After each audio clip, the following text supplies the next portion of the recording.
all these hidden ones up there. Why don't they just delete them? No. It's been like that forever. It's like, if you never use them. What's the point in them? Who else? Okay, so close that. Your audio's on. Testing, testing. And now whoa. Yeah. There you go. Did you go live? Okay. Yep, we're live. You're all good. Yep, we are. I get a YouTube notification, so that's how I know when it works. That's good. I know, right? All righty. 9 o'clock on the dot. We are ready to roll. Turn my phone on silent. Are you here next to this time? Are you Live in Richmond. Richmond? Okay. For some reason I was thinking you were Georgetown. I didn't think you were like that. Oh, all righty. Y'all ready to roll? I'm Jesse, by the way. I know I've met both of you. But my office is right down there. I'm sure you remember from over there. But actually, no, you were with us before we were here, right? Were you in this? I was here. Oh, okay. Okay. I was thinking we were in the other office when you were here. That's when I started over there. Yeah. Okay. So you were in both. Okay. Cool. I actually like that office here over there. I did too. But we're here. This has a better view. All right. So today's the fun part of it. Once you get in you'll have less anxiety for sure. It's the transact part. So you all just learned about when the buyer, when the seller yesterday with an Oksana. So today we're going to get into like the transaction series of it. We're going to cover, so you covered the winning the seller and the buyer. Basically what we're going to be doing now is once you've already have that signed agreement, and then what happens as you start to show properties and get ready to write an offer. And some of this may be redundant if you've already wrote an offer and stuff, but stop me anytime. Ask me any questions. We'll talk about my experiences going through this as well. But I know you all have done some deals too. So if you've had any questions going through those that you all want to discuss or run by me anytime, just holler. Let's see here. So, and sorry for my voice. I've had the gum for like 3 weeks and it just will not go away. This weather doesn't help, but I'm hopped up on some meds. Let's see. So virtually every top producing agent we have ever worked with has a deep and almost inherent sense of service. They have a servant's heart, and place their buyers or sellers' real estate experience above all else. They are always thinking of service. That comes straight from the millionaire real estate agent. Success with clients. This point in the transaction we're going to focus on today is the time between getting a signed buyer and listing agreement and receiving and making offers.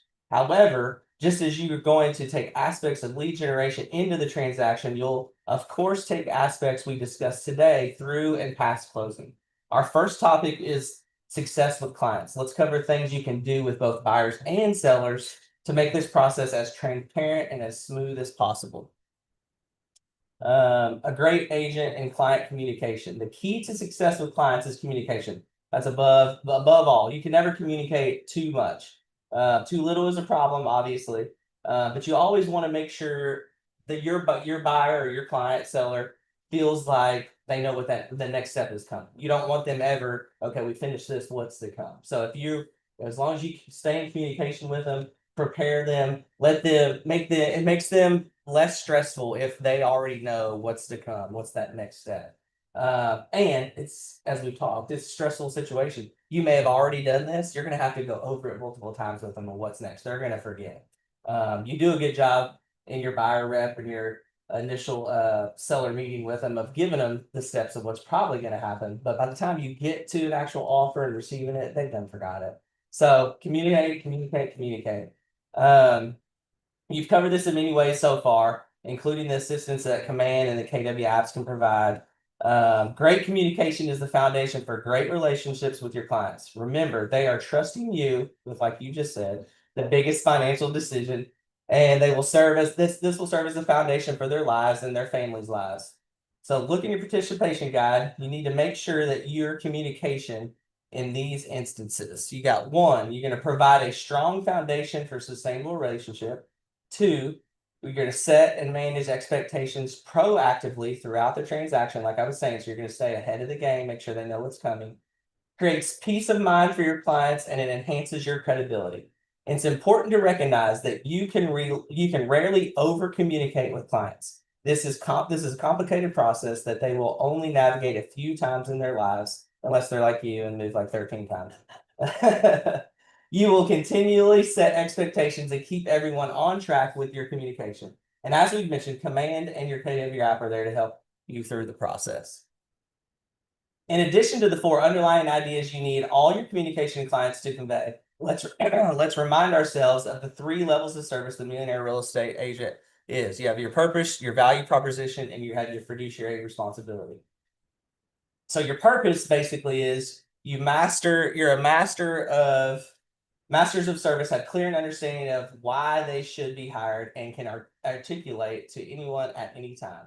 Great service begins with a clear purpose for why someone should work with you. Your value proposition, the best agents can translate their purpose and why people should hire them into specific sets of services they will provide. And then fiduciary. So highly productive agents provide a level of service based on their commitment to act as a fiduciary to their clients. They place their clients' interests above others, even their own. A fiduciary brings a level of care and trust to the relationship that a functional agent does not. Does anybody know the difference between a functionary and a fiduciary relationship? It's complicated, kind of. A functionary has a specific task relationship with a client. So kind of like an admin, they're a functionary relationship. They do the job by dotting the I's and crossing the T's. A fiduciary is, like we just said, they're the high trust relationship with clients and always put their needs above everyone else's, even their own. And where you can kind of get in trouble too is if you ever get in a spot and you're looking at that client, like, I need to get this to the deal because I put in so much work. Like, I need to get my commission out of this to get paid back. That's what, and trust me, you know, if you're in this business long enough, you're going to have some clients like that you're going above and beyond and have worked with them a long time. But you just got to make sure you're making the right decisions for what's best for them at all times and not what's best for you. You can get into trouble if you start thinking of some clients as in, I need to get this, like I said, I need to get this to the table so I can get some of my expenses back. When you do that, you're no longer being their fiduciary relationship with them. And I don't think any of our agents really would do that. We preach culture out here, and but you know, you'll run into some agents that aren't necessarily that way, and some other brokerages. Look to your participation guide for the chart from the MREA, detailing the differences between functionary and fiduciary. Let's see. Dual agency. So this was a tricky one. We do allow it here at this office. Dual agency is legal. You can simply mention the concept. Let's see. Has anybody done dual agency? Have you done it? I've done it too. You just have to be careful because when you're representing both, you got to make sure you don't cross any lines, giving away any pertinent information to the other side. There are some agents who strictly avoid that because they don't want to be. You're more liable to a lawsuit, I guess, if you do dual agency because it's hard to prove that you had so and so's best interest above the other side's best interest when you're the only agent. Now, I'd say 99% of the time, I've never had a problem with that. So I wouldn't shy away from it. You just have to make sure you're very careful and cross all your T's and dot your I's when you're in that. Most of the time it works, but I can totally understand some agents' side of view where they would rather only represent one in the transaction. What's up, lady? How are you? Can I join? Sure. You can help. I know. This is the class that gets them ready for receiving offers, and then they take your class so they know what to do on the new offer. I know, right? So just to kind of get into the concept of dual agency, I know you've done it before. It's legal, but it's not advisable in a lot of areas. Being a fiduciary relationship with your client means making all decisions, like we said, best on their best interest alone. So it's challenging when you're working both sides, like we kind of discussed. Will your buyer accept that you're telling them everything about a house, even items they may not be required to be disclosed? Will your seller expect that the offer you are making on behalf of the other buyer is their best offer to take and the knowledge of the pre-approval amount? Like, are you allowed to tell that? So it just gets you into kind of the little gray area. So you just got to make sure. At the end of the day, it comes down to win-win and trust. So like, as long as you trust yourself that you can handle a dual agency, I wouldn't shy away from it. Okay. when there are some things you can do wrong, so they're going to give you a couple of examples of how things can go wrong in dual agency. Are you really prepared to negotiate against yourself? So when negotiating inspection items, how will you make sure the seller, how do you make the seller's case to the buyers that HVAC system's working and in good order and therefore should not be repaired, while telling the seller that the system is close to the end of its useful life and therefore should be replaced? So it kind of just, like I said, get you in a little hairy situation. Would you ever go to court against someone who shared your same attorney? Probably not, right? So it's kind of just giving you some examples of where it could go wrong. And if you ever doubt yourself in that situation, you can always pull in another agent here, give them a referral fee and be like, hey, I'll give you a referral. You take these buyers. You know, I'd rather make sure I'm on the straight and narrow. So that's always an option as well. Many agents will work both sides of transactions. However, it's something to think about carefully, especially as a new agent. If you make it a practice to not work both sides of a deal, you can add that to your value proposition. So when you're meeting with your buyers or your sellers, you can always say, look, I'm going to be representing you in this transaction no matter what. Even if I get a lead off of this, I'll make sure if they want to make an offer, they have another agent. That way, you know, I've got your best interest at heart. So definitely add that if that's what you choose to do to your value proposition. All right, set expectations. So we talked about the 3 levels of service. We revisited being in a fiduciary relationship with your clients. You can see those as the what of being a great agent. Now let's talk a little bit about how you're going to be a great agent. How you reach the 3 levels of service for your clients is largely about what we talked about: communication and education. As a real estate agent, what's up, lady? As a real estate agent, you are immersed in buying and selling houses every single day. It's your job. And for a lot of us, it's our passion. For our clients, this is something they may have never done. Even if they are a repeat buyer or a seller, they are unlikely to do this more than every 8 years or so, according to NAR. The stakes are huge. For most of us in the United States, our homes are our single biggest asset. Therefore, you're going to demonstrate your expertise by educating your client on the realities of the market, as well as their personal real estate process, and you are going to do it often. To do this, first, you need to set expectations for the process and for your communication. A key component to educating your clients is to review the entire process, like we talked about a little bit earlier. You've probably already done this, but you're going to review it again, and you're going to hit it multiple times throughout the process.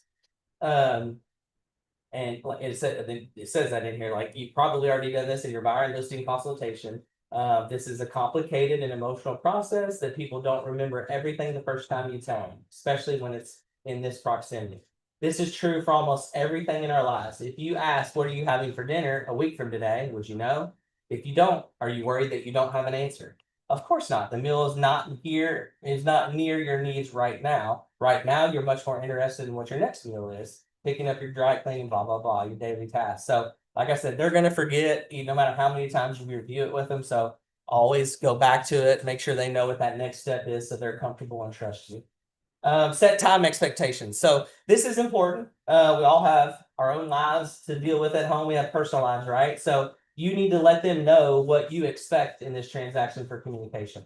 If you told a buyer they need to get out to see properties the same day if they hit the market 2 months ago, then they were focused on getting their down payment together, they likely won't remember that detail.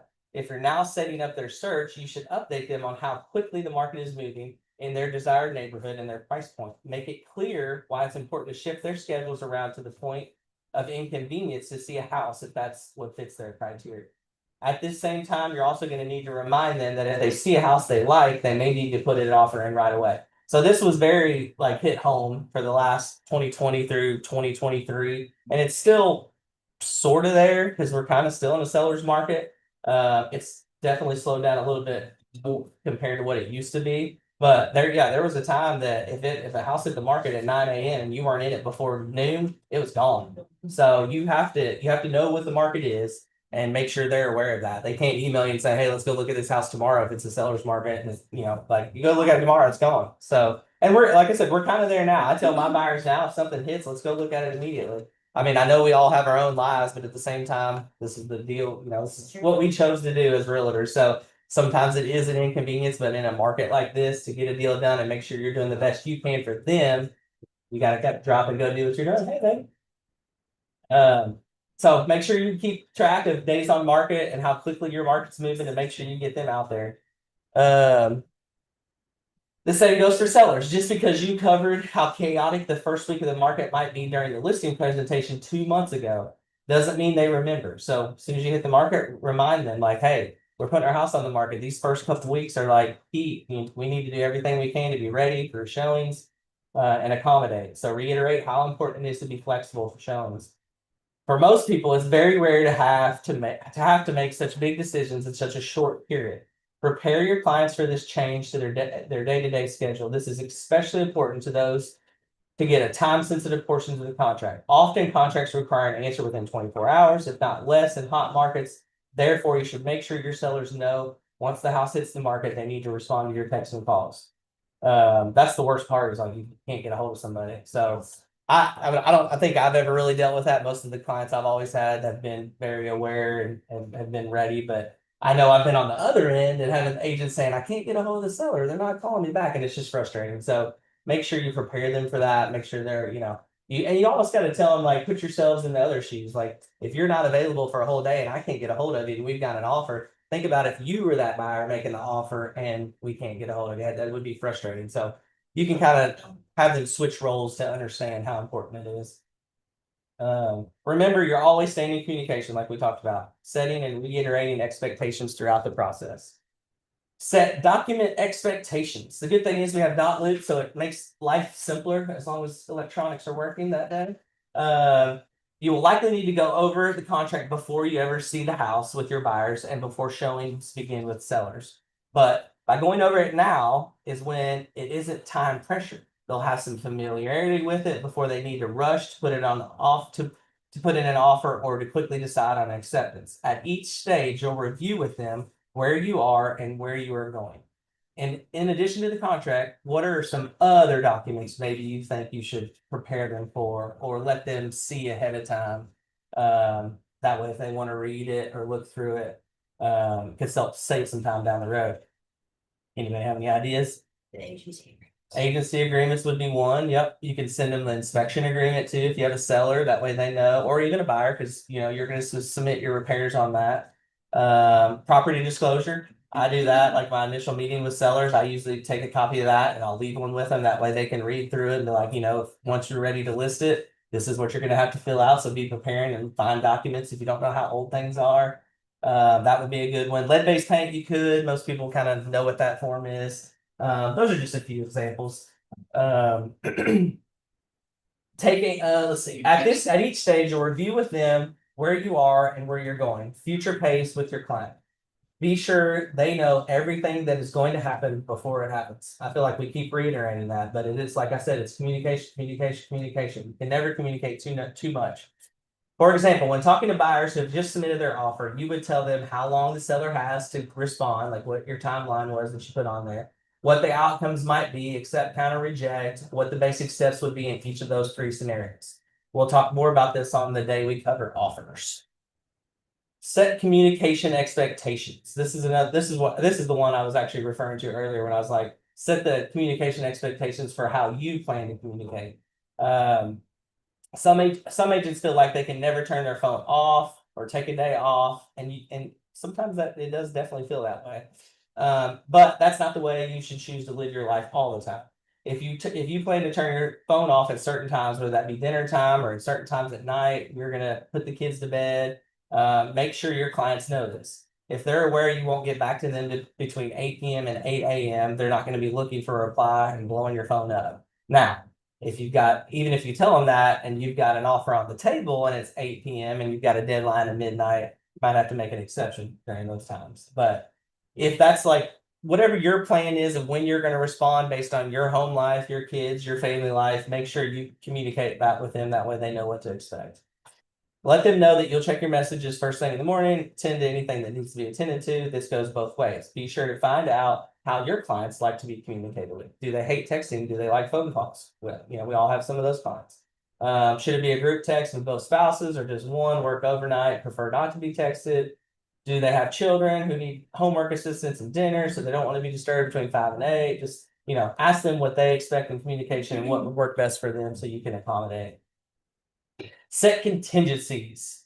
What will happen if a home comes on the market that is perfect for your buyers the weekend your sister is getting married out of state? Have a plan and communicate it well in advance. For example, if the wedding is on May 1st and you start working with these buyers March 1st, you already know about the event. Communicate when you're gonna communicate it when you meet after signing the agreement and in clear intervals leading up to the date. Be sure they know you have a colleague who will cover their showings if need be. And if, as a listing agent, perhaps the sellers will be out of town and unable to respond to offers in a particular weekend. Get that information well ahead of time and put it into MLS so people aren't blindsided with it. Like I said, communication. You can't communicate more. Also, let your clients know when communication needs to change. For example, will you adhere to the 5 p.m. to 8 p.m. no call rule? When time is of the essence, we all must act quickly.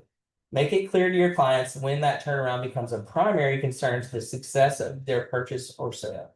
These details should be shared early in the relationship so everyone knows what to expect. Seems like everything's boiling down to communication.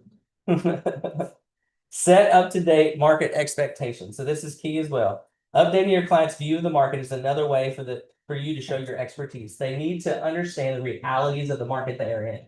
Is it a seller's market or is it extreme seller's market like it was right after COVID? Our house sales slowing down to become more of a buyer's market. National trends in housings are often on the news. However, that doesn't always apply here locally. Set clear intervals in which you will re-educate your clients on the current market. A move for a meeting of 60 days on the market to 45 can have an extreme impact on how quickly your client will find or sell a home, and therefore on the plans they have surrounding that set.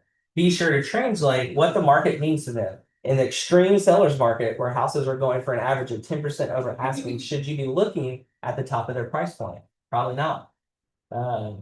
In that market, explain to them that you're setting your buyers up for success by showing them houses below the price point, so that way they can go over asking if need be. Know that wins in your market and communicate that to your client. And I will say, when it comes to listings, every week if it hasn't sold or we haven't had many showings, I do a week of market update for their neighborhood, just individually, so they know, hey, so-and-so went on the market.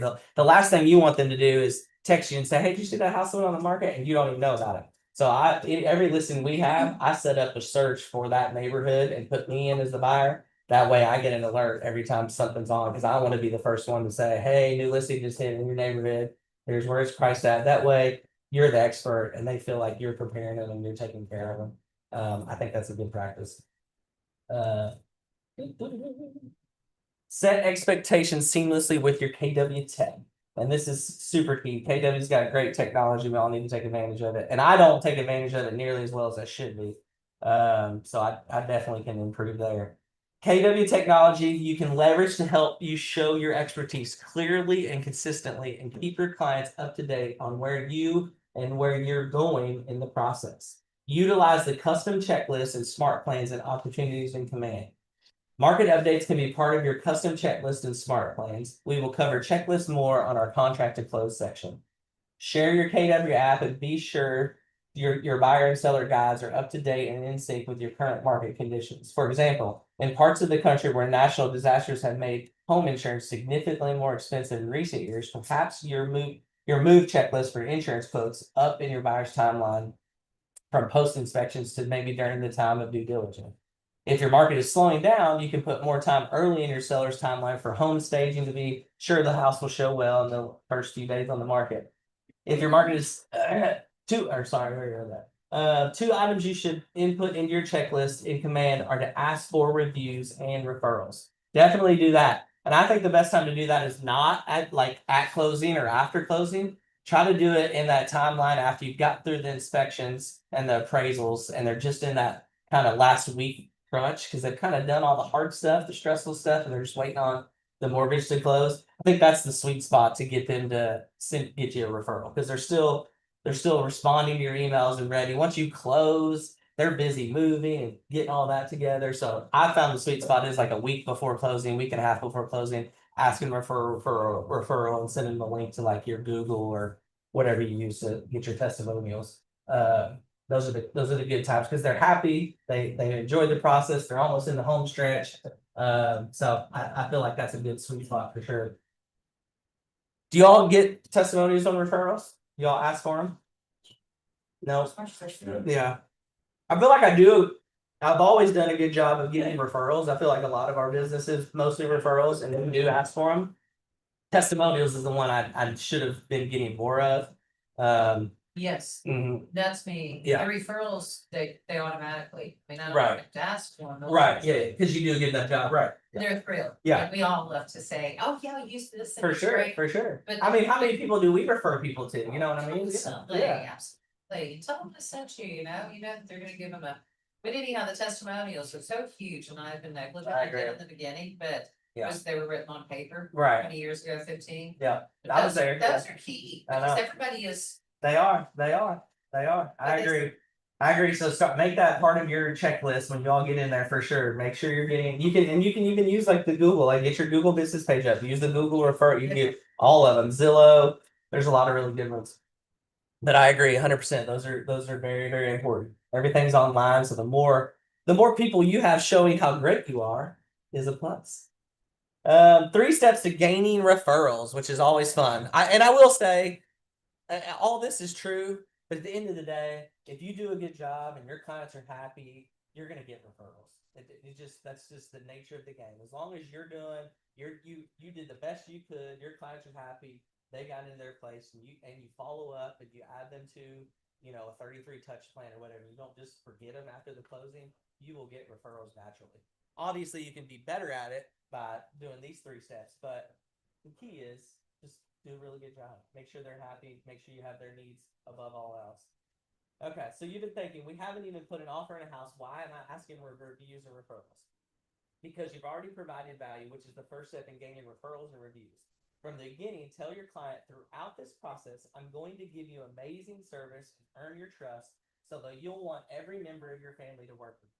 68% of sellers who use an agent found their agent through a referral by a friend or a family member or a neighbor. There are 3 simple steps to gaining referrals. 1, provide value, which we've talked about. Provide stellar service. Provide education, advice, and care. Just what we've been talking about. Ask for help too. If people know that your business is based on referrals, your conversations book has some great, easy ways to ask for help. It can be as simple as I rely on referrals. If you know anyone that is looking to buy or sell, I'd be so grateful if you could let them know. People don't know what you need unless you ask for it. And I will say too, if you get anybody that says, hey, I referred your name, I've got somebody that wants to buy, I'm gonna refer your name. Ask them if you can get that person's name and number and say, can you ask them if they're okay if you share their name and number with me that way? And I usually phrase it as in that way I can put them on my phone, I'll know who's calling. But I want to get their name and number as opposed to my past client saying I gave your number to so and so, because at that point you're kind of just, are they going to call you? Are they not going to call you? You never know. They may have gotten 3 other names from the other people, so they may not get to yours. So if you get that number, you can reach out and say, hey, John, get your number, said you're looking to sell. That way you've already started that process. Otherwise, if they just say I sent your name to somebody, you're kind of just playing the waiting game and hope they call you. Jesse, I'm reading the multiple MREA. Yeah. And the chapter on one is essentially was stating, I'm sorry, I'm tired. You're good. It was You need some more coffee. a lot. It was, mesmerizing driving up here. Anyhow, talking about the follow-up, the systems that we need in place for those referrals. Mhm. So therefore, just even at the inception, when they mentioned that, hey, you sent your referral, Yeah. we need to thank them. Absolutely. And You that's think something don't think that actually getting the referral, you thank them for getting the referral. So yeah, like I always send a thank you card, and sometimes it's as easy as a Starbucks card or whatever. So but we pay for referrals and we pay the action of sending the referral and not if I actually got business from it. Is that and that's what, even if it doesn't close. right, it's still a 100%. thank you. Yeah, right. I've been negligent. I even send stuff even if I can't get them. So I've and you're gonna ask for that, but you're gonna have sometimes they're gonna be like, well, I don't know if they're comfortable if I give you their name and Right. number, but I did tell them to call you. I'll still, even if I never hear from I'm that still person, I still appreciative of reward, you. yeah, I reward the referral from my past clients saying, well, I appreciate you giving my name. And that goes a long way. I mean, just a simple thank you card and yeah, absolutely. And that's funny. That's the 3rd step, reward. Reward the behavior of the referral. Don't wait for closing. It's what we just said. As soon as a client or another member of your sphere of influence tells you they gave out your information, mentions you on social media, or someone calls based on their recommendation, thank and reward that person who referred them. Send them a card, gift for coffee, take them out for coffee, or better yet, send them a small gift to their office where not only they will feel appreciated, but others might see and ask what they got. John, you got anything you want to pipe in? I was hoping you wouldn't see. You're doing good. From a good one there. Oh, he's asking for a 5-star. That's right. That's right. When we get off, all right. This is reviews and testimonials. So finally, ask for reviews from the transaction. Has anyone in here done work on their house recently and needed a plumber or contractor? Or maybe you've moved and needed to find a daycare for your children, your new hairstylist, a mechanic, whatever. How about new restaurants? Where did you start? Yelp, or you got referrals from people who live there, or you get on Facebook and say, "Where's a good place to eat? I'm new here." So everything is based on referrals. Our business is no different. You need to make sure that you have as much of a positive web presence as possible. And in great news, you already have one with your KW website. It's the one place you'll be sure you need to post your reviews and they're accurate and accessible. Telling potential clients how successful you are at finding and selling homes can be effective. It's even more effective when other people do the bragging for you. It lends statements and credibility. It's a great piece to use in your marketing and buyer and seller presentations. The most important thing you can do in getting reviews is familiar. Give value and ask. Ask. You should start your relationship by letting the client know that you're going to ask for a 5-star review, just like you did for referrals, and remind them throughout the process because you're going to provide them such great value. They're going to give you a 5-star review. If your purchasing or selling experience exceeded your expectations, would you be so kind to give me a brief review? I'd also like your permission to use this in my advertising. Be as simple as that.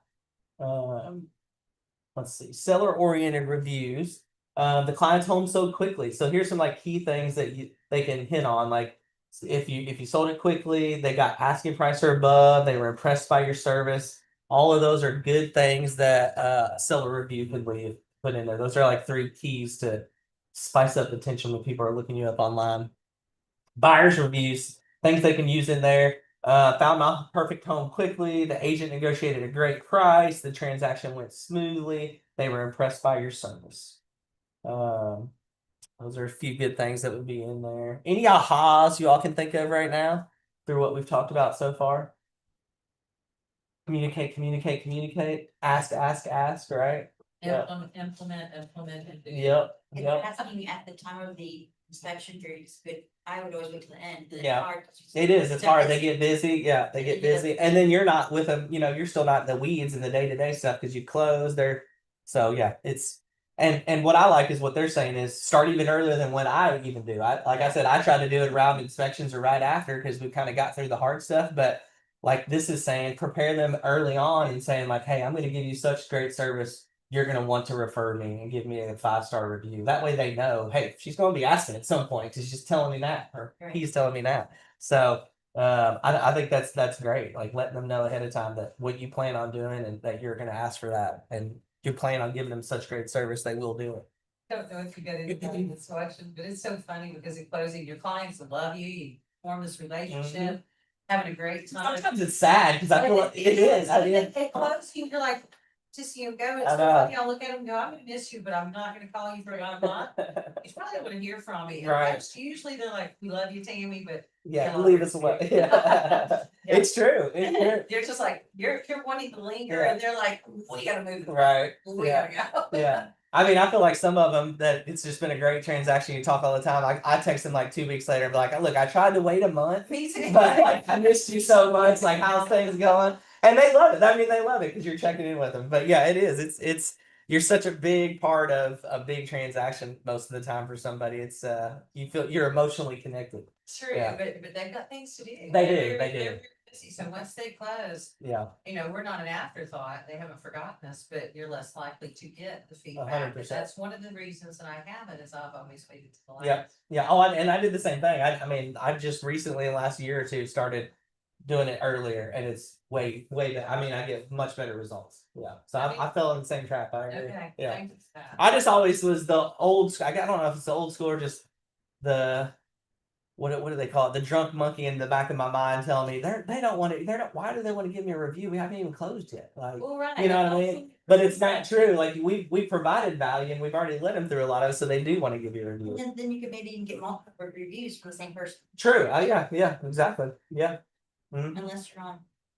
The one to rate my agent. Yeah. You only get one. I know. Yeah. That one is pretty easy. It's an easy way to get them. All right, where are we at now? We are on what buyers most want from their agents. So, what? Whoops, clicked the wrong button. There we go. 52% they want help finding the right home to purchase.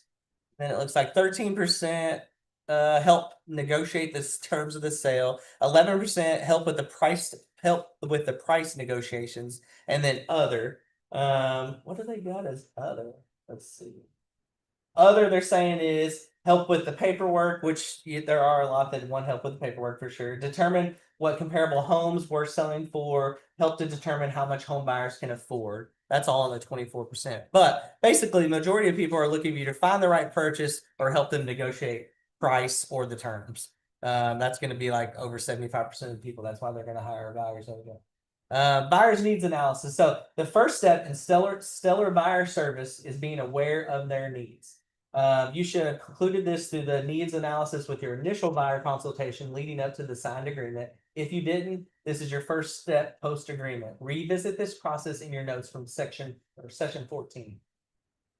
Why do you think you need to revisit this now? So you've gone over their needs analysis prior to looking or getting ready to look for houses, or even if it's a seller, you've talked to them about why they're wanting to sell, and now you're getting closer to getting it on the market or going out and looking at houses. What are some examples of why you would need to go over it again?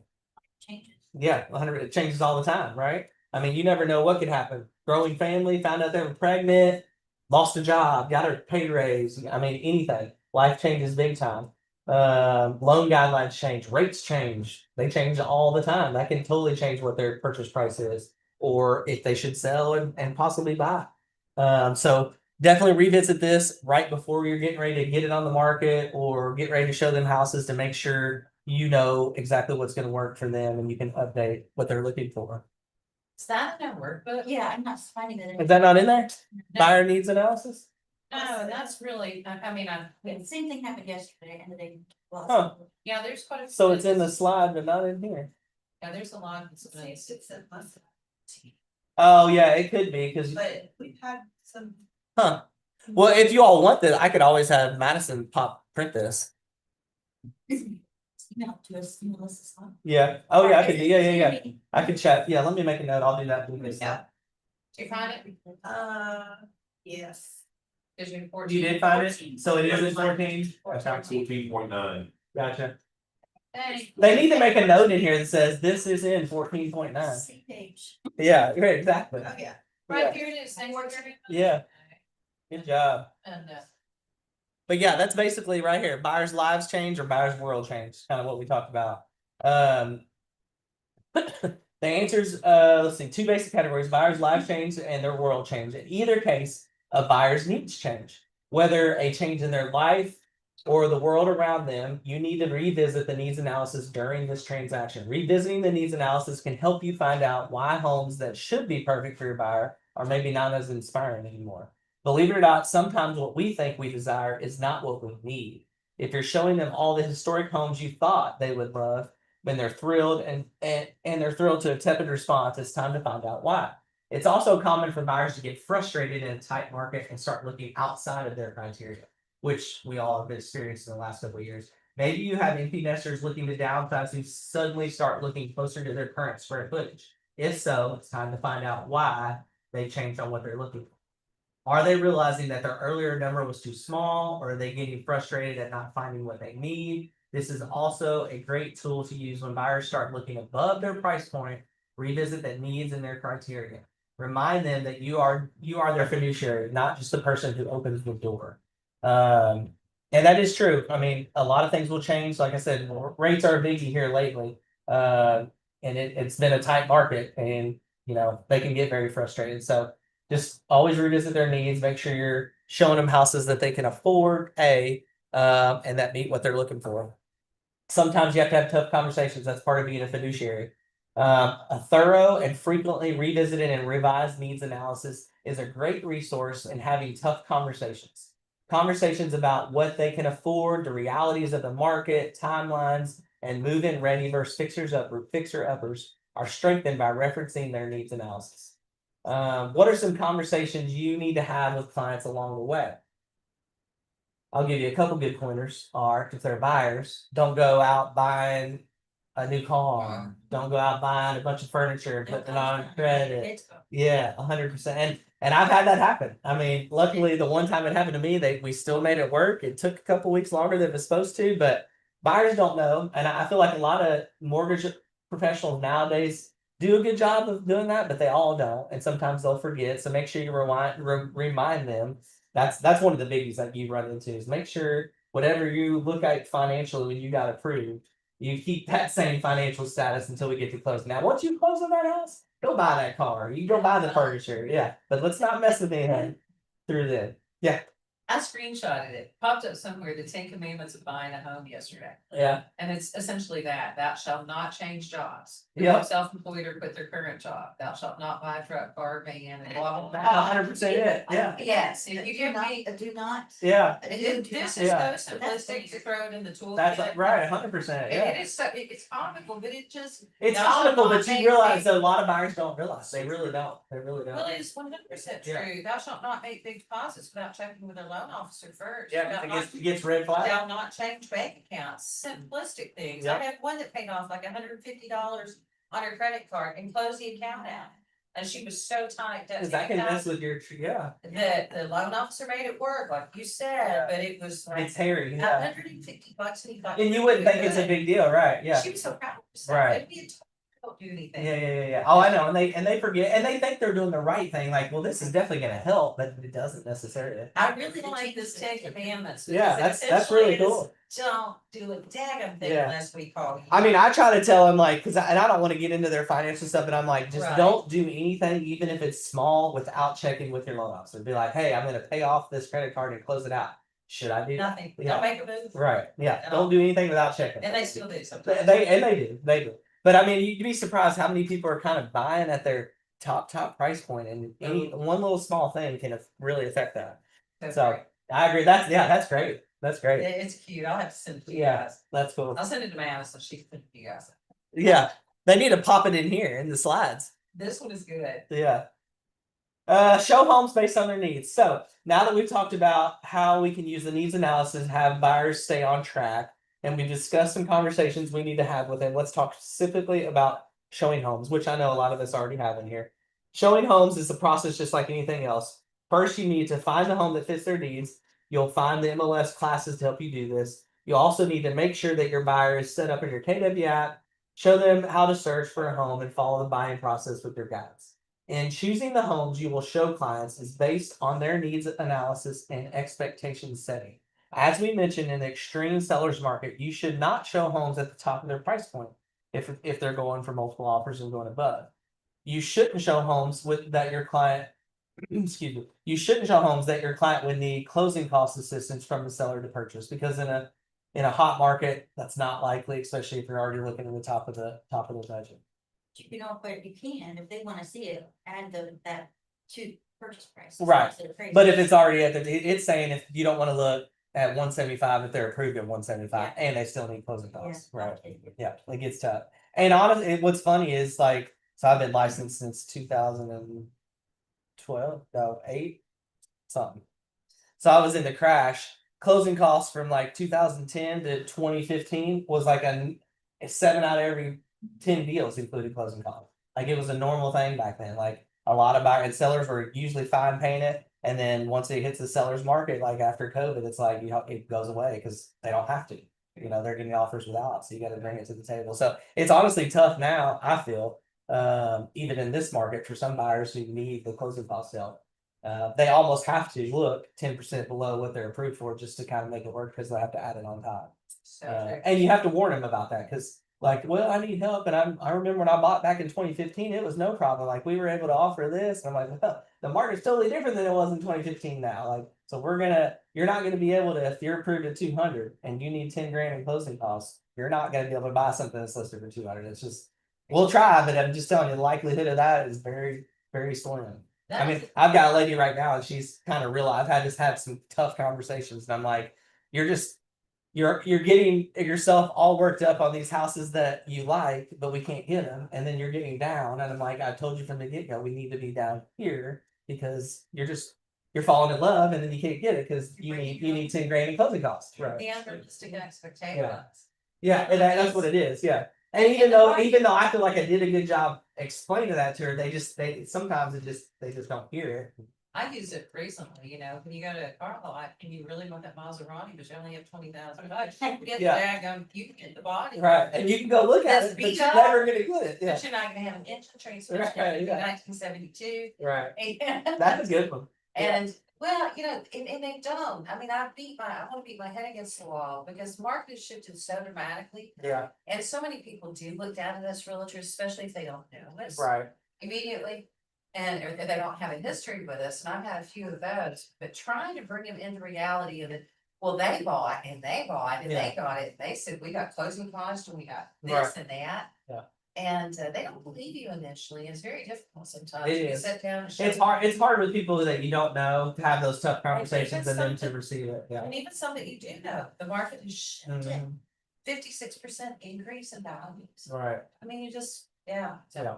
Yeah. Man, That's what I said. Sometimes it's stats, yeah, facts. right. And then sometimes some clients aren't worth it if they're not listening to you and they're out there not just worth it. wasting your time. Like Listen, right, yeah. So Yes. I learned that the hard way. I mean, you'll all get those clients. Like if you're in this business long enough, you'll get some of those clients. But yeah, not every deal is worth it. Some clients aren't worth. I told one recently, I'm not just a professional door opener. Yeah. You can choose to take my advice. At And the end bad of the thing is, day, there's some people that look at you that way. I mean, I'm a unfortunately, realist and I'm presenting you with facts and I don't know any other way to present it to you. right? Either Yeah. take it or leave it.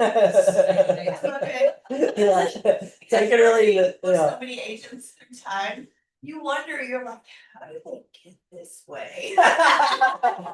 Really? It's like, Boom, boom, boom, boom. And you're like, now I know. Now I I mean, it would be great to have a therapist license. Yeah. And Sometimes you are a therapist, I swear. I you mean, really yeah. beat it in their I heads. know. I mean, it's I know. just, So when you moved 13 times, did you have a realtor all 13 times? 7. You had 7 realtors? yes, I'm a real. That is a lot of moving. How many states have you been in? 7. There's 7 different states. That's But fine. I get itchy after 2 years, so if we're in one place more than 2 years, Yes, we ma'am. usually move. It's great. You don't have all those test bunnies. That's true. Hey, that's true. I That's move a true. lot too. It's so much stuff on that semi truck that showed up with those. You're like, that's not us. That's the fault of something. But it is. I love it. I love it. That's awesome. Still unbelievable. So you've learned real estate by experiencing it and living Yeah. it. The How other is side, yeah. I love it. Not to, I know. not to interrupt, but I'm curious. No, you're good. Why You're would you good. take on all 7 acres? I mean, I know what kind of agent I want to be. I bet. Yeah. 7 different realtors. That one, Did you ever have to fire one? I should have. I didn't know that was an option. You know, that was. Oh,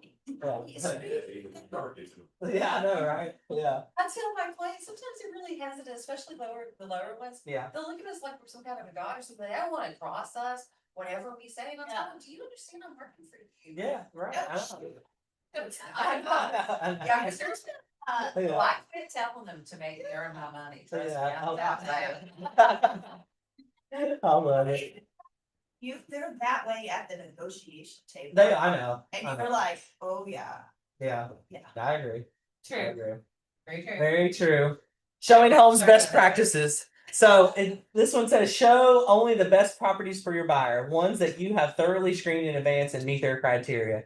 That is very important. I mean, if it's in a market that's very quick, sometimes you don't have time to do that. But that's part of making sure. I mean, you still need to look at it. So like clients will still, so you'll put them up on an MLS search. They may still send you one from Zillow because you've got it set up in their MLS search for what meets their criteria and their price range. And sometimes they go 10 grand above what they can afford and they send you one on Zillow. So before you waste time and their time, make sure you at least look at that listing, find out if there's anything in it won't work, or you can even reach out to the listing agent and be like, hey, I've got clients approved a little lower than this. Are your people even interested in, especially if it's new on the market, they're not gonna come down. So make sure you just review the properties before you get out there. Plus, you want to do that anyway, so you can answer any questions when you're out there if they have any. Have MLS printouts with the pricing information, key details of the property, show your buyer and include disclosures. So I don't print out every disclosure. I just go ahead and email it to them because I don't like printing all that stuff. So usually if I have, as long as I have time, any houses we're looking at, I'll go on there when I'm setting it up to showing. I'll go ahead and forward them the disclosure to look through. That way they can see it. Silly, how much time you give yourself at each house? So when I'm setting up a showing, so I usually do 30 minutes because typically I can be in and out of there in 30. Sometimes it's like 15 minutes, but And how- up till the next one. it depends on how far it is. I mean, if they're close. So what I'll do, I use the showing app and like I'll put them all in there and it puts the little map together. Have you seen that? No. Oh, I Yeah. know. It's amazing. Yeah, it's awesome. It'll even uh-huh.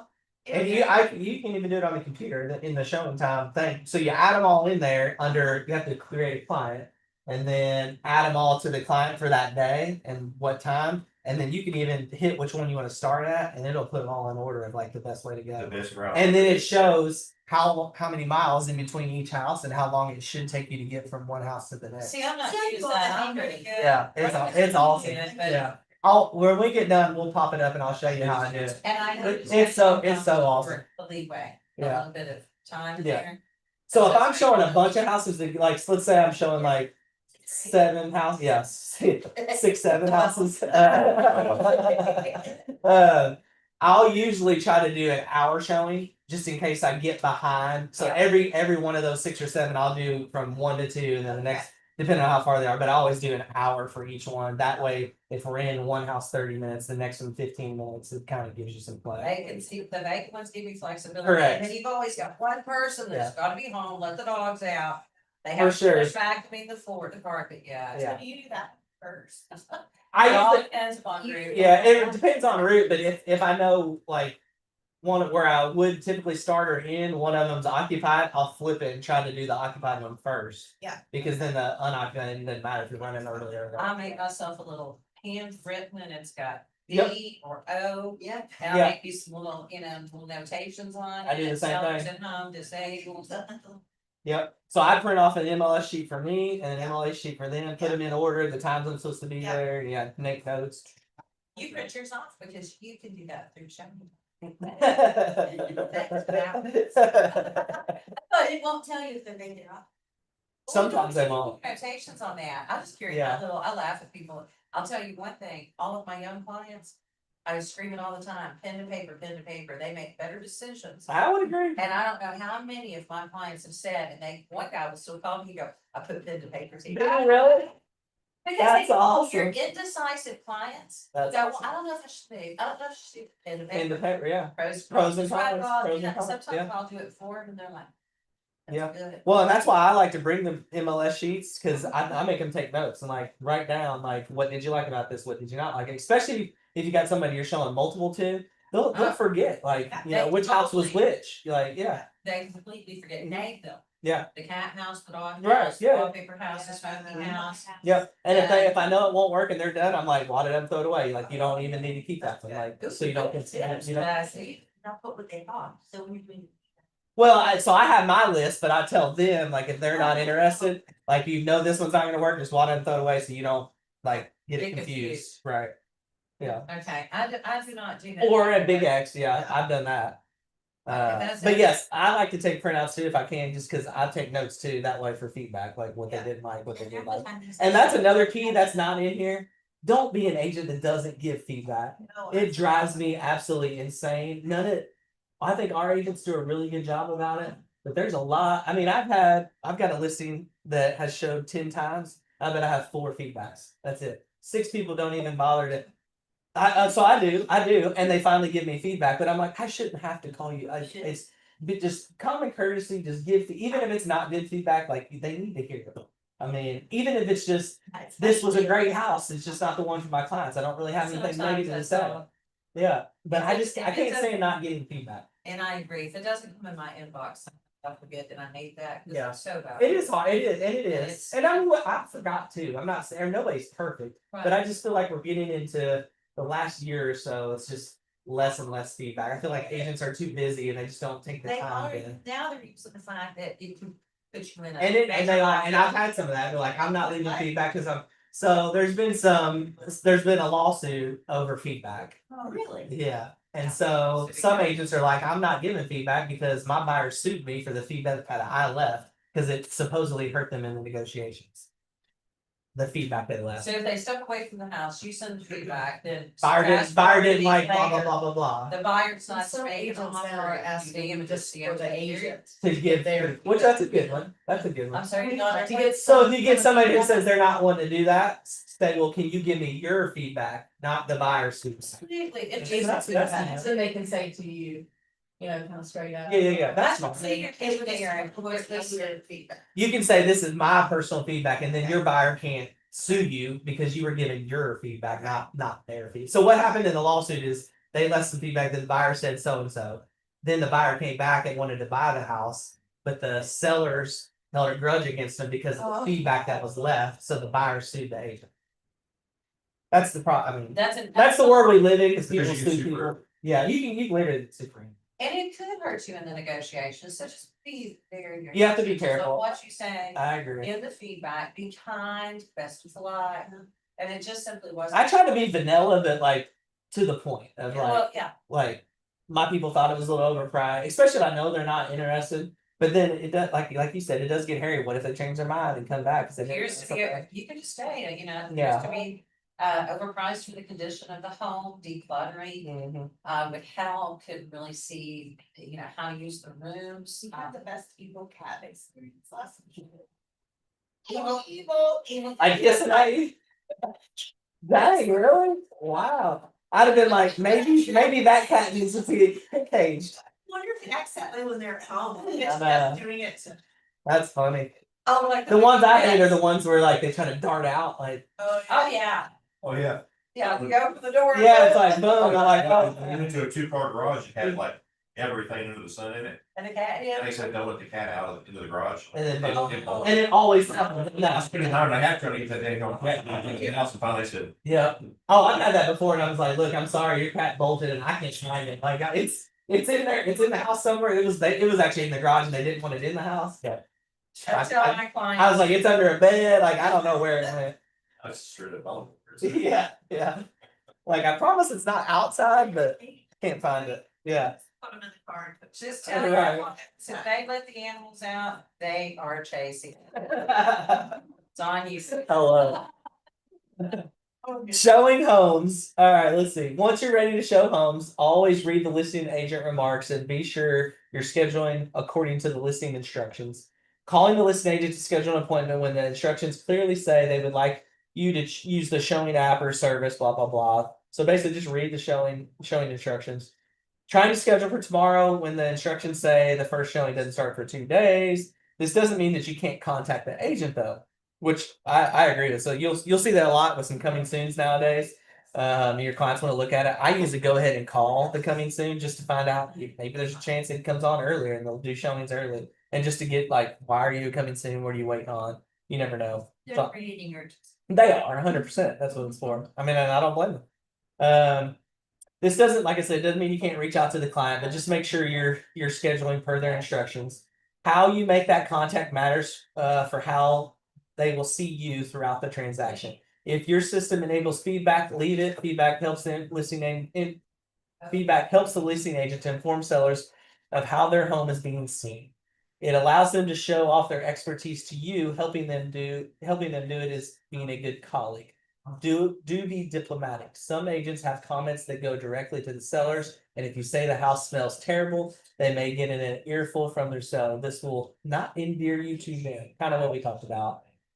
If scheduling well in advance, always confirm your appointment with your buyer and the listing agent 24 to 40 hours ahead of time. I usually do that as well. So like if they're like, hey, let's go look at this house Saturday and it's Monday, I always make a point to at least follow up on Friday with my buyer, make sure they're still fine with it, and then with the agent, be like, I just want to make sure it did go under contract. Because a lot of agents don't do a really good job of updating the MLS appropriately. So last thing you want to do is waste your time or your buyer's time if they sold it Friday or Thursday and you're supposed to go Saturday. So I always just send a text, and a lot of times I'll use that as the time to say, have you had any offers? Like, how's it going? Anything we need to know before we get there, just to see what information you can pull out of them. Yeah, yeah. So, just communicate. Let's see, home tour toolkit. A lot of this is cool. I make sure to keep it in all of my cars as well. Flashlights, which you can use the one on your phone, but sometimes they're not bright enough. Tape measures, levels, pens, paper goods, toilet. I always keep toilet paper. Any paperwork you might need, which a lot of it's all digital now, but hand wipe, sanitizer, mask, and shoe covers you don't really need anymore, but business cards, umbrellas. If you've got a busy day and they're a full family, maybe have some entertainment for kids, snacks. Yep. So any of that's always good to have in your car. Definitely, I'd say the most important are I use the tape measure a lot, and I use a flashlight a lot. Yeah. Safety first when touring homes. So this is now very relevant here lately. A lot of homes now have rings and cameras anywhere in there. So just main thing is always be aware of what you're saying when you're in the house. Right. Yeah. And the bad thing is we used to do that a lot. We'd be like, let's go outside and talk. And before you get in the car, that's kind of when you talk about the house. But now you gotta kind of let's wait till we get to the next one to talk about it. Or, you just gotta be careful. There's a lot of home security systems nowadays. Graphite, stick box. I'm having problems with like every block, but you have to pull, Yeah. push. Does this actually help or is it just? I've never used it. I'm not sure if it actually helps or not. Every door I go to just won't Won't open well. lock. Yeah. that Once you get out. Yes. Yeah, I know. It really is. And a lot of them you gotta shake it to. I don't know. I've never used it, honestly. That'd be nice if it did work. Yeah. Yeah. Yeah. And a lot of times this is why you try to show up early, like, cause I just don't want to have to be fumbling around, blah, blah, blah. But, yeah. Yeah. And I wish some of these would be like, the door sticks a little bit. The key is to like tell you what to do. Yeah. But I don't know. I've never used that. I've never used that. Your job is to what? Not show homes, but to sell homes. So remember, that is your goal. Pay attention to your body's language, your buyer's body language and cues to avoid continuing to show them homes they don't like, even if they're the best ones from your search. If you show the buyer the first 2 homes on your list and they hate them, and they're going to hate the third, go ahead and talk to them about it. You don't want to waste their time, the seller's time, your time. Use that time to dig deeper into their preferences and their needs analysis. With each showing, you should be getting closer and closer to putting in an offer. Consider this a property elimination question. If you were to choose a property or house to purchase right now, which one would it be? A or B? Great. Can we cross off A off the list? So basically, that's a good question just to ask to find if you're struggling. Maybe they didn't give you much body language or any feedback that you can kind of gauge from those showings. Just ask them like, hey, we just looked at these 2 houses. Like, if you had to buy one, which one would it be? Yeah, just kind of right. Yeah. And then like I said, it eliminates one, obviously. If you're in your expectation setting prior to showing them homes, you will need to let buyers know that they are unlikely to find the perfect house because it probably does not exist. There are no perfect houses. You are looking for a house that meets their needs, not their desire. It's like looking for a partner or spouse. If you're waiting for someone perfect, you're going to stay single. If you found a person that was 80% perfect, you're lucky. The same goes for houses. If you find an 8 out of 10, especially in the seller's market, that's a house they should be making an offer on. When your client is ready to buy, be quiet, stop selling, and get an offer submitted as soon as possible. And that's true. One of the big keys that I've learned from showing houses is when they start asking a lot of questions, they start talking about their furniture in the houses. This is a house they really like. And at that point, like I said, be quiet, let them talk themselves through it, and then they'll ask you questions and you respond and provide value. But that's the important time to kind of let them get themselves mentally into it, and then you're almost there to write an offer. The fun, the anxiety part. Reasons buyers hesitate. So you will get some of this kind of in the seller's market. We dealt with a lot about what I would call buyer's remorse. It kind of became a little thing there because people were having to act so quick. Your job is to help your buyer make the best decision for them. Buying a home is a big deal. Buyers can experience hesitation and reluctance. Sometimes they're afraid to commit. Sometimes they don't like the minor detail of a house. They feel like they haven't seen enough homes, or they have to sleep on it and get the opinion of a trusted advisor. In a seller's market, they can't sleep on it. If it's a minor detail, you need to do a good job of being like, hey, this house is an 8 out of 10 and everything you need. Like, why are we getting hung up on the colors of the paint? Like, that's an easy fix. That's stuff that can be done, shoot, probably before they even move in. So help walk them through that. Guidelines to facilitate decision making. Always go back to their motivation, go back to their needs and their wants, advise them as a consultant and a fiduciary. Let's see, solve their challenges, calculate the cost of waiting. Any ahas? I know we've talked about a lot. I know that we kind of talk about our ahas as we've been going through it. I And like what to we calculate the cost of waiting. yeah, because and that's key, and especially in a seller's market, like the cost of waiting is you lose it, and then if that was an 8 out of 10, you may not get another 8 out of 10 on the next house. So yeah, talk them through that, and like I said, that's all market dependent. It depends on what kind of market you're in. I would say in a neutral market, if we ever get to there again, they would have time to probably think about it and sleep on it and decide if they want to make a decision. But like I said, that's all market based. And you're gonna have to make sure you prepare them for that. So we moved here and this was our work to stay here forever. Yeah. So every time we go get a house, I would get our throw up. And Like literally. literally throw up. But I think it's because we weren't gonna move anymore, and Yeah. so like. And you're the one that has to move every 2 Yeah, years. so I'm like, I'm gonna have to live here every time. Yeah. No jokes, so much is that. Yeah. And I'm like, So I can totally get your anxiety about writing offers now. That's really kind of. So since you can't, I'll talk you off the list. yeah, since you can't move every 2 years now, do you remodel a room every 2 years to make it look new? it was a divorce half finished house, so we're still working on it. Oh, So nice. even though we're at our 2 year mark, we're not. You're still, it's not there done. yet, Yeah, But yeah, I've already started looking, yeah. so. Hey, at least you can save money on real estate now because you're real. All right, let's see what sellers most want. So there's a lot of big ones here. The biggest would be probably help price it competitively, help the seller market the home to potential buyers, help sell the home within specific time frame, and help seller find a way to fix it up. And then what they list is other on here, which is 27%.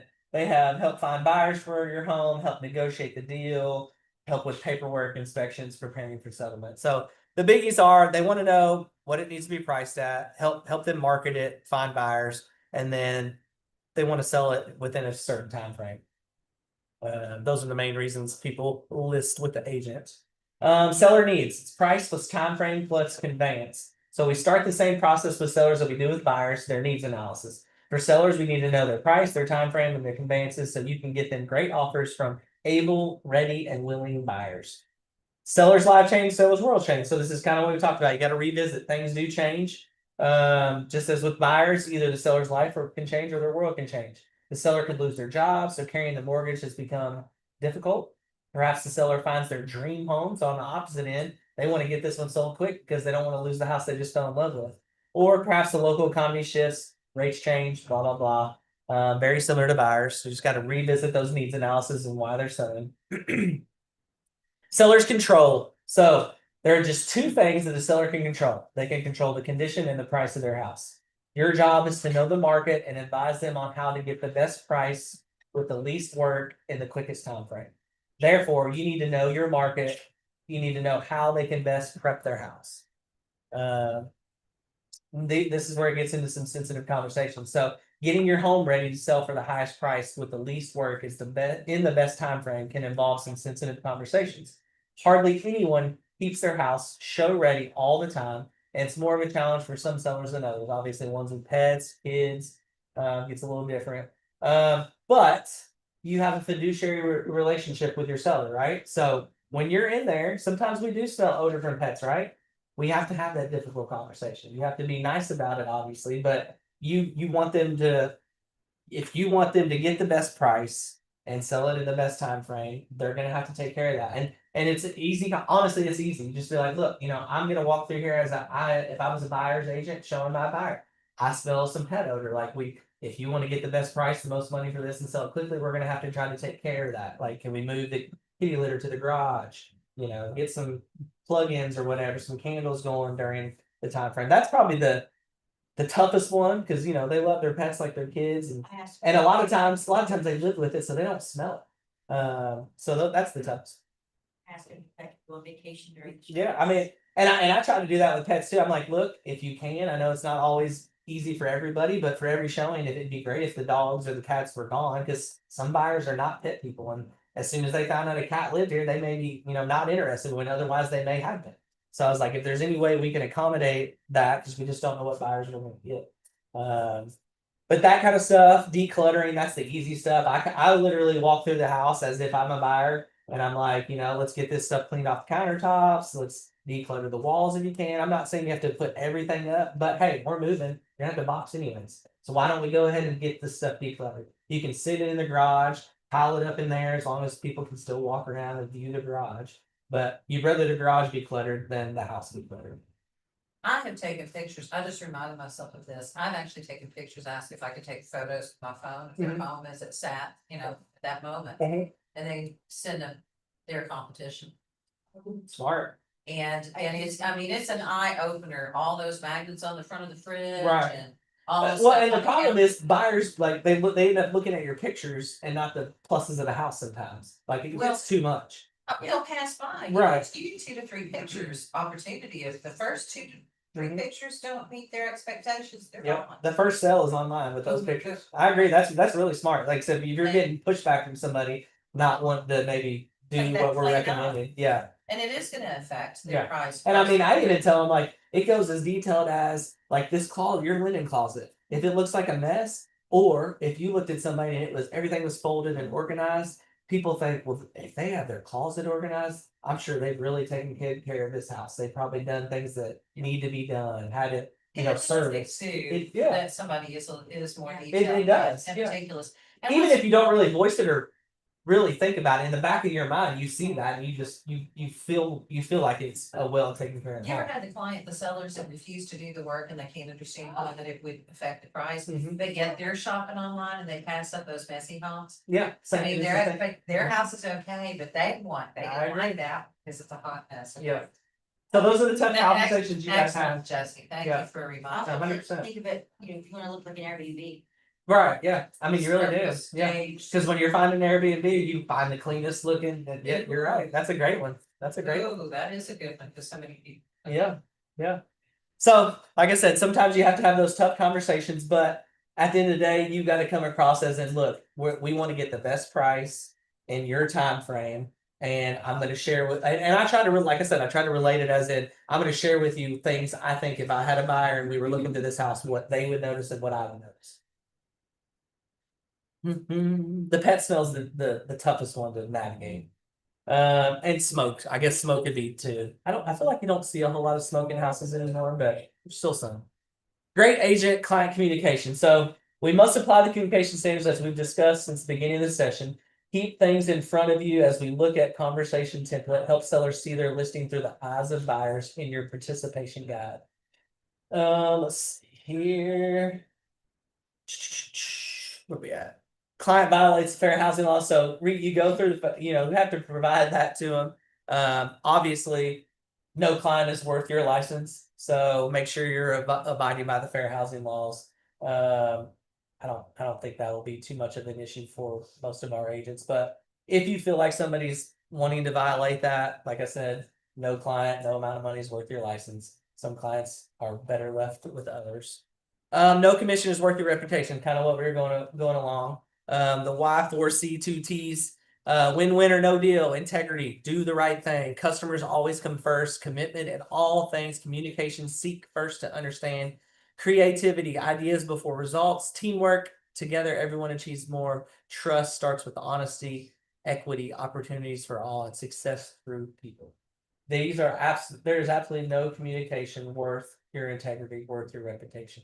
We've discussed the value of including a statement of your commitment to upholding fair housing laws in your listing agreements. Eventually, doing so will allow you to avoid these issues. If they come up, you should report the conversation to one of your brokers, immediately and discontinue the representation. This will not only protect you legally, it will also help you prevent discrimination. All right, 14-step marketing plan for listings. So far, we've focused on relationship and communication with the seller. We've covered seller needs and saw that the sellers are looking for an agent to market their home. Let's talk just a little about how you're going to market it. Highly productive listing agents market both their brand and their listings at the same time. The marketing opportunity provided by listings is why they are one of the 3 pillars of the successful real estate agent business. Leads, leverage, listings. When you focus on your listings, buyers will come. We've already talked a lot about how you can do this in sessions on lead generation, particularly open houses. Open houses should be one part of your marketing plan as they are highly leveraged. MREA has a 14-step marketing plan for listings.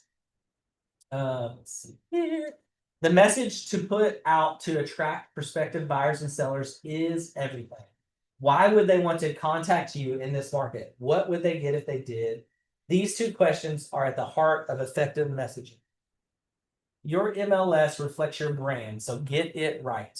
Have the right documents, utilize the right professionals for pictures, floor plans, set the right schedule for your listings.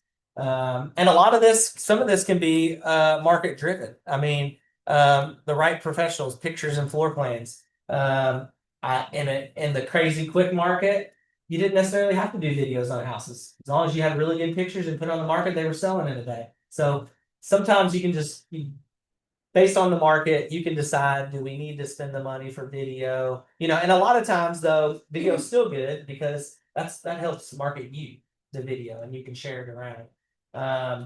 But I think that's key. I mean, you will get passed over, and I think we all have seen it. Listings that are on the market, you can tell the pictures were taken by an iPhone or something, and they don't look very professional. Sellers and buyers are not going to like that. Buyers would skip right over that listing. So we've got a lot of great professionals. I can't recommend enough making sure you hire a professional to take photos and videos. Now you can shoot your own videos with your phone and do something cool like a walkthrough and that kind of stuff, but make sure the pictures are. I mean, like I said, the first sale is online. You got to get them in the house. So pictures have to be phenomenal, and that goes from just hiring the right professionals, but also the decluttering, making sure they look good. I had 2 last year and they were, one was such a drunk that even at 9 o'clock on a Sunday morning, he was not prepared, photographer. And it came down to the point that I had to help him prepare with them just enough to take it with them on camera, not my cell phone. I always. Yeah. I'll go. Oh, so I'll go with it. Put Yeah. stuff in the oven. I will too. Well, You might have to see. absolutely, but he was, to schedule a photographer was impossible. All right. Yes. There's no possible way. He was so unreliable Right. that it was a matter of the only way that I could do it. Because we had one photographer came and had to leave. Yeah. And you can't have a Sometimes you gotta do that. photographer. Yeah. And so then. Did you get it sold? Yeah, I did get it sold. Yeah. Absolutely. Yeah. My pictures weren't bad. I got a nice camera. At the end of the day, there's times to when I look and go, well, they shouldn't have used the iPhone, and then I'm thinking to myself. You're like, well, maybe they had to. Yeah. I agree. No. I agree. It's occasional, but I'm with you. Right. It is. Yeah. But I think in that instance too, you also I would let my client know, like, unfortunately, I'm gonna have to take the pictures myself. I let them know. Yeah. Oh, Right. I totally let him know, and you're gonna take less. Right. Yeah. And he probably did. Right. Yeah. He did. Yeah. Right. Most definitely did. Yep. I agree. The MLS, let's see. So not only should you be strategic in how you market a home and yourself, much of which we've covered in the lead generation and more that you can learn about from Connect live sessions and other Keller Williams training. Let's see. Have the right documents for compliance in your region. If not, your broker's gonna get you. This also saves you time in answering questions and reflects your professionalism. We talked about creating a positive relationship with buyers agents in a moment. The MLS listing is the first glimpse they have of you as a listing agent. Be sure that it's a professional one. Plus, make sure you get the right documents up so you don't get fined by the MLS. Utilize the right professionals. We talked about that. Getting camera. We talked about pictures. Set the right schedule for your listing. So after you list it, if you know your seller doesn't want showings after a certain time or before a certain time, go in there and showing assist or showing time and block those. So that way you can't get requests during those times. I make sure because the last thing would is get those requests and have to go in and say you can't do it. So just block it and say no showings after 8 p.m. I mean, and if a buyer wants to look at it, they're going to look at it. They'll make their schedule work. So make sure you set the right schedule for your listings. Import, let's see, import listing data directly from the KWLS. KW provides technology to help you market your listings and your brand most effectively and efficiently. Command includes designs where you can get templated options for door hangers, social media posts, flyers, postcards, and more, or create your own. And once you've input your personal business assets like your name, your logo, all that kind of stuff, which I'm sure most have, they'll all be safe for you to use over and over again. It's actually a really good tool. They're easy to do if none of you have played with Command and gotten in there. And now we have Canva. You can use Canva. But, okay, so import the listing data directly from that, I'm sorry. So that'll happen immediately. So once you list it, It does. it'll go straight. Yeah, it'll be in the KWLS. But you're saying use the SLM for air marketing, which is. Correct. Yeah. Gotcha, Yep. okay. I thought there was something I didn't know about. Nope, that happens automatically. Proper signage. Just make sure you're in. This is just saying make sure you're in compliance with local laws. Have the everything you need to have on there for compliance. Training, get better feedback. This is talking about KW Cares. Next Gen, KW Next Gen, which is cool. Ahas. We kind of talked about most of our ahas. Okay, success with co-agents. So we talked a lot about your relationship with your buyer and your seller. Now let's touch on communications with the co-agent and co-brokers. And sometimes it gets tough with some agents. At this point in the transaction, you've likely been communicating with several different agents, either listing agents on properties your buyers are interested in, or buyers agents looking at your listing. Though these contacts may have been brief, they are still important. Always remember that you are making the only first impression you're going to get on that agent, who may have a great deal to do with your client successfully buying or selling a home. You can make yourself memorable by being a great or a terrible person. you will see these people again. You are colleagues now. Be sure to treat everyone with respect and professionalism. Do you need to call another agent at 9 p.m.? Sometimes you do. Most of the time you don't. Consider an email if your issue isn't a dire need. Just treat others as you would yourself, as you would want to be treated. Yeah. Success with agents. As the buyer's agent, did you read all the agent instructions before calling and making an appointment? Do your due diligence. As the listing agent, have you included all the information that both sells the house and answers questions your colleagues may have? Have you uploaded the proper documents? Does your seller require a 48-hour response time for all offers? If so, put that in the agent remarks. Will the house not be approved for FHA or VA loan due to the condition? Let your colleagues know before they waste their time if they have an FHA buyer. And don't forget that Keller Williams has a profit share. You can also make a good first impression and try to refer that person to KW and get them in your downline. Let's see, more ahas. Okay. As we wrap up learning session and transition to our daily success, let's do a quick review. So we talked about the best general practices to serve your clients during the transaction period from agreement to offer, including avoiding how to communicate in a way as to reach the 3 levels of service and operate as a true fiduciary. One of the main things is communicate, ask. Then we covered how to best serve your buyers in this period, including how to utilize their needs analysis and show them homes successfully. And you may have to continue to review the needs analysis as we've discussed. Afterwards, we covered how to best serve sellers in getting their homes ready to sell, market them, meeting their needs and their expectations. And then finally, we touched on starting the relationship with other agents off the right way in your initial contact. Let's see. It says, how is your all's mindset? What are any questions and concerns you may have? Y'all have any questions or anything we talked about or anything you want to share? I feel like we share as we go. Yeah, I mean, every bit of every class, this is very enlightening, Jesse, suggestions and different things and bring. Oh, yeah. Me Yeah, that's what I said. I watched one the other day. I mean, it doesn't matter how many years you've been in the Right. business. I mean, every class you go to, you pick up different things here and there, and you listen from other successful agents. No, I agree. You can always learn. Oh, Always learn. always. Yeah. 100%. Well, I think that is it today. Now we're on to our daily success systems. Make your calls. How's everything been going? Have you all been tracking your calls? I haven't got. Lead Jenny, her favorite thing, which I love. I know, Rock and roll. she loves that. She's like, I'm more like anxious about this stuff. She's like, I'd rather just do the lead gen and making the calls. I'm like, well, that's great. You're gonna be great then, because that's the key. That's the key. Yeah, we're all great at doing the classes, doing this and that, and then implementation, it's like, Yeah. yeah. I mean, I actually have to do it. That's the thing, isn't doing the thing. I know. Are you all coming for the pop by thing? The February pop. I can't do it because my son has a game, but I ordered him. I'm hoping I can get him Somebody. today and do him. He was putting together last time. Oh, were they? Yeah, for David. I'll make Madison. David. There you go. Yeah, I'll be here. That's tomorrow night, right? Tomorrow. Yeah, Wednesday. Yeah, tomorrow night. Yeah. Right. I'm sure they'll have wine and cheese again, No. or John will have bourbon. Who knows? What the last pop by was? The simmer pots. Oh yeah, he was. Yeah, he was there. Yeah, he did the summer pots. Yeah, they were. Those were really good. I'm gonna do those every year. Those whether we do them here or not, I'll do those for myself. Those are awesome.